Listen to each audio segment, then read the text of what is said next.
નમસ્કાર મિત્રો, વિડીયોમાં તમારું સ્વાગત છે। તો મિત્રો, અત્યારે હાલની ખૂબ જ મોટી અને દુઃખદ ખબર સામે આવી રહી છે। ત્યારે મિત્રો તમને જણાવી દઈએ કે આખો દેશ સળગ્યો, 538ના મોત, 10,000 લોકોની ધરપકડ। જી હા મિત્રો, અત્યારે હાલની આ ખૂબ જ મોટી અને દુઃખદ ખબર સામે મળી રહી છે। ત્યારે મિત્રો તમને વધુમાં વિગતવાર જણાવી દઈએ કે ઈરાનમાં મોંઘવારી અને ખમેનેઈ શાસન વિરુદ્ધ 15 દિવસની ચાલી રહેલા હિંસક પ્રદર્શનોમાં અત્યાર સુધીમાં 538 લોકોના મોત થયા છે।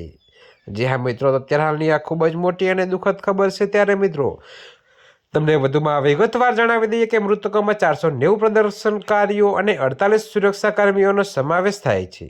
જોકે મિત્રો આંદોલન ડામવા સુરક્ષા દળો દ્વારા કરાયેલા ફાયરિંગમાં સેંકડો લોકોએ જીવ ગુમાવ્યા છે, જ્યારે 10,000થી વધુ લોકોની ધરપકડ કરવામાં આવી છે।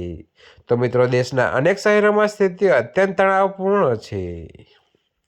ત્યારે મિત્રો અત્યારે હાલ માટે આટલું જ। મળીશું નવી અપડેટ સાથે। અને જો તમને મારા વિડીયો પસંદ આવતા હોય તો વિડીયોને લાઇક, કોમેન્ટ, શેર અને અમારી ચેનલને સબસ્ક્રાઈબ કરવાનું ભૂલતા નહીં મિત્રો।